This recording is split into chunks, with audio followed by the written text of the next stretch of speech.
नमस्कार, मैं पीसी सैनी। थोई अस्पताल में खुली लूट कमीशन के चक्कर में। थोई अस्पताल में खुली लूट डॉक्टरों द्वारा मरीजों की जेब काटी जा रही है। जो दवाइयां अस्पताल में उपलब्ध हैं वही दवाइयां बाहर से मंगवाई जा रही हैं। जबकि कुछ दिनों पहले जिला कलेक्टर नेमका थाना और श्रीमाधोपुर एसडीएम ने निरीक्षण कर डॉक्टर को चेतावनी दी थी बाहर की दवाई नहीं लिखनी है। उसके बावजूद भी बाहर से दवाइयां मंगवाकर कमीशन के चक्कर में मरीजों की जेब काटी जा रही है। बुधवार को ग्रामीणों ने अस्पताल के बाहर धरना प्रदर्शन किया तो वहीं पर एक मरीज ने आकर कहा कि मेरे से 800 रुपए की दवाई मंगवाई गई है। उसकी पर्ची सीएचसी अधिकारी प्रभारी को दिखाई गई तो उसने कहा ये दवाइयां तो अंदर ही उपलब्ध थी। ऐसे ही भर्ती मरीजों के साथ भी ऐसा ही हो रहा है। अपने कमीशन के चक्कर में मरीज को लूटा जा रहा है, जबकि सरकारी अस्पताल में ग्रामीण क्षेत्र से गरीब व्यक्ति इलाज करवाने के लिए आ रहा है, जिसको प्राइवेट अस्पताल का चार्ज देना पड़ रहा है। मरीजों ने खुद ने बताया कि हमारे से जांच भी बाहर से करवाई जा रही है और दवाइयां भी बाहर से मंगवाई जा रही है। इस पर ग्रामीणों ने धरना प्रदर्शन किया। इस दौरान प्रदर्शन में कामरेड ओम प्रकाश यादव, कैलाश सामोता, पूरन कुड़ी, प्रहलाद सैनी, फूलचंद सैनी, शिवराम लांबा सहित अनेक ग्रामीण उपस्थित थे। आइए हम आपकी चर्चा करवाते हैं, आपको सुनाते हैं उन मरीजों का दर्द जो सरकारी अस्पताल में आने के बाद भी लुट रहे हैं। क्या नाम आपका? इनके कहाँ से हो? रोपरा। क्या समस्या हो गई थी आपको? उल्टी हो रही थी भाई। कितने दिन हो गए यहाँ? 3 दिन। 3 दिन। इलाज कैसा क्या मिल रहा है? दवाइयाँ कहाँ से मिल रही हैं आपको? माँ के जा रहे थे, बाहर से ले रहे थे। बाहर से जा रहे? कितने के लेके आए हो बाहर से? कब आई? 900 तो पर्ची ले आएगा। 630 की काल। हाँ। 470 के आज। तो आपने डॉक्टर से पूछा नहीं कि भाई बाहर? डॉक्टर ले कर दिए थे। कौन से डॉक्टर ने लिखा? गुप्ता जी। गुप्ता जी। तो आपने उनको ये नहीं कहा कि भाई बाहर की क्यों लिख रहे हो? पूछा ऐसा कुछ? और बाकी यहाँ और 3 दिन हो गए आपको? 3 दिन हो गए बाहर से दे रहे हैं आपको। हाँ। क्या नाम आपका? लसिता देवी। कहाँ के रहने वाले? दावाली। क्या समस्या हो गई थी? भाई ये बुखार है। कितने दिन हो गए यहाँ आए हुए? 3 दिन हो गए। तो दवाइयाँ कहाँ से मिल रही हैं? अंदर से? अंदर से भी आती है और बाहर से भी आती है। बाहर से कितने बार लेके आए? बाहर से तो अभी 3 दिन से आ रहे, पर ये पता नहीं कितने की आई है। अच्छा, बाहर से आ रही।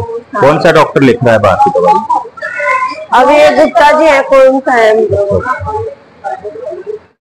रेखा से। कहाँ से हो? थोई से। कितने दिन हो गए आपको एडमिट हुए? 3 दिन। क्या समस्या है?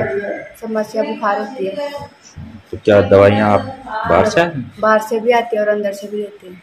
कितने दिन हो गए आपको? 2 दिन हो गए। जो बाहर की दवाई दे रहे राज अंदर से दी है सर। अच्छा, तो कौन से डॉक्टर लिख रहे हैं बाहर की दवाई? गुप्ता जी।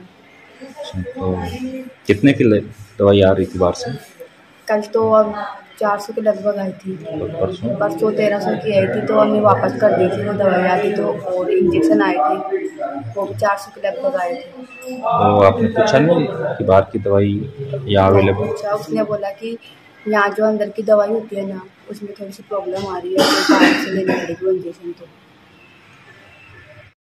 अब आज जो 5 रोज पहले एक महिला आई थी, ब्राह्मण बिल्कुल आई थी सर। इशू है आपको बोल रहा हूँ कि एक्सेप्शनली कुछ पेशेंट है जिनके साथ पिछले कुछ दिनों में ये चीज हुई है। मैंने उनको बोला है कि अगर आप हमारे संज्ञान में लाओ, उसके बावजूद भी अगर दिक्कत होती है तो हम उसका सॉल्यूशन करेंगे।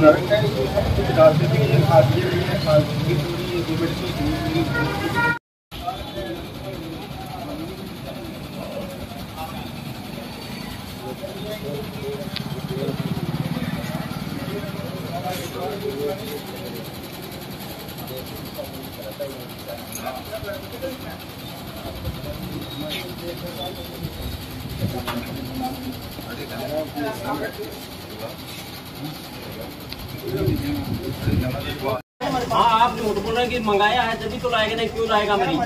उसको पैसा देने में आनंद आता है। इसीलिए गोड़-मोड़ जनता के बात में नहीं, वो परिणाम है ना। गोड़-मोड़ बात करें तो परिणाम भी भुगतने के लिए तैयार रहना।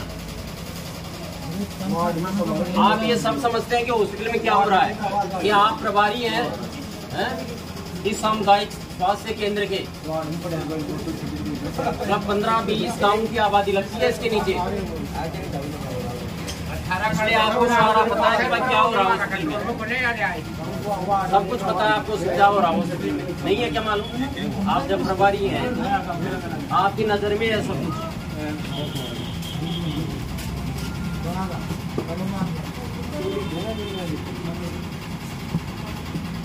हाँ 2-5 मिनट बाद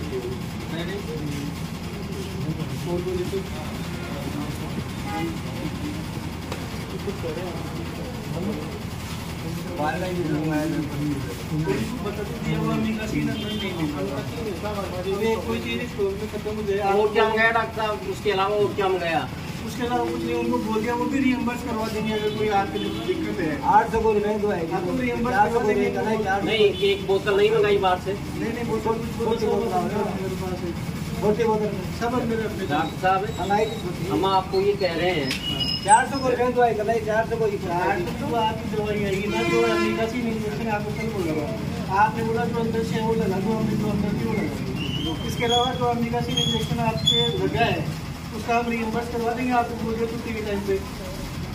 इसके अलावा 2 और है ना, एक बोतल मंगाया, एक इंजेक्शन दूसरा मंगाया आपने। स्टाफ अपने को बता देता है ना ये दवाई स्टॉक में खत्म हो गई है तो हम उसका रिप्लेसमेंट दूसरा लिख देते हैं। कई बार स्टाफ छूट जाता है, पेशेंट ले आता है, फिर भी अगर आपकी आ गई तो हम रिएम्बर्स करवा देंगे। साहब हमारी बात सुनो आप सीधी सीधी, कि आपको पेशेंट भगवान मानता है, ठीक है ना? मतलब कमीशन के चक्कर में आप मत बेचो। आपने कैसे डिसाइड किया सर कि आप मंगा ही रहे ना? नहीं, आप किस बात की तनख्वाह लेते हैं ये बताओगे? आपका स्टाफ किस बात की तनख्वाह लेता है? मेरे पास आईपीडी में मेरे पास 33 मरीज एडमिट है। 33 में से अगर किसी एक मरीज के आया है, या तो मेरा सबके आएगा, किसी एक दो मरीज के अगर आया है तो वो किसी कंफ्यूजन की वजह से आ गया, तो उनको मैंने ये कह दिया आप भी तो 400 रुपये लगे हैं वो हमारे कंफ्यूजन की वजह से लगे। आप मेरे को बताते तो आपको अमेरिका की जगह में जेल्टा लिख देता, जो हमारे पास अवेलेबल है वो लिख देता। उसके बावजूद भी अगर आपको कोई वो है तो मैं आपको रिएम्बर्स करवा दूंगा। नहीं वो कट का जो आप कह रहे हैं वो सब पुरानी बातें हैं। पिछले 1 महीने में इस 1-2 मरीजों के अलावा जिनको गलती से या बाई चांस जरूरत ही ज्यादा थी इनको तो 100 रुपये का मंगवाना पड़ेगा। उसके अलावा आप पूरे रिकॉर्ड चेक करवा लो, अगर इस हॉस्पिटल में से किसी ने 100-200 रुपये की दवाई भी लाई है, एक्सेप्शन है 1-2-5 दिन के 1 या 2 मरीज ऐसे हो सकते हैं जिनको रियल में बहुत ज़्यादा ज़रूरत है या अपने पास स्टॉक में अवेलेबल नहीं है, उनको तो लानी पड़ती है सर। और इसमें कोई कमीशन का इनका तो आप रिप्लेस करा देंगे, और वो रिप्लेस इसलिए करा देंगे आप क्योंकि शायद वो कोई जांच आई होगी। इन्होंने मेरे को बाद में बताया, दूसरे दिन मेरे को पता नहीं था कि इनको कुछ चीज़ वहाँ से मिली नहीं है, अमेरिका से के अलावा दूसरी चीज़। दूसरे दिन इनके कहते ही पीसीएम सब अंदर से मिल गया। अमेरिका से इनको 2 लग चुके, अब वो जो लग चुके वो तो वापस आ नहीं सकते, उनका मैक्सिमम ये हो सकता है कि इनको रिएम्बर्स करवा।